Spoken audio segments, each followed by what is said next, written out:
It's a holiday weekend. Our grandparents have come out from New York City to pick us up in Westchester County and drive us back to the city in their big, comfy car.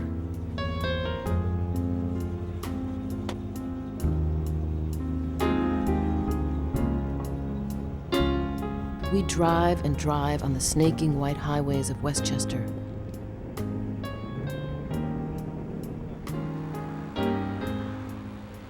Until dark faces appear on the street. Then the sleek electric windows slide up and suck closed. The automatic locks click down. The dark people are sealed out. We are sealed in. I can finish the story for you. You're driving in from Westchester with your grandparents into the Upper East Side, and when you're moving closer to the black neighborhood, they lock the doors and roll up the windows, even though you don't have air conditioning.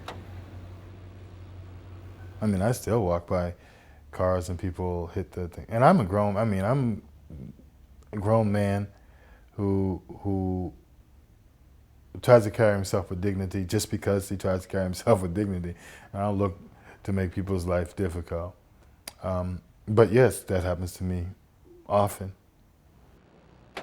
I think that you were being taught that Harlem people are dangerous.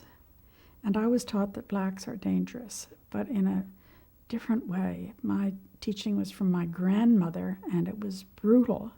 It was very sudden. And what happened is, one day I was in about, I think, my 6th year or so, and I was leaving her house in Pennsylvania, and I ran into the kitchen and kissed her cook goodbye, Bessie. I loved Bessie. And then I ran into the parlor and kissed my grandmother goodbye. And when I did that, she reared up and screamed at me in a voice I had never heard.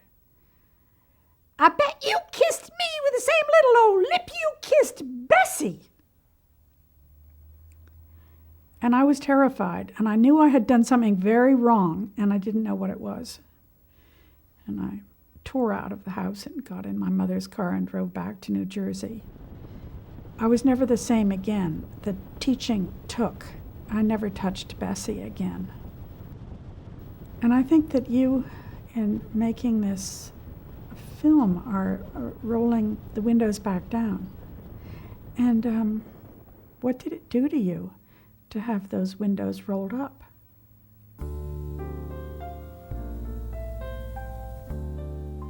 I'm trying to understand what that did to me.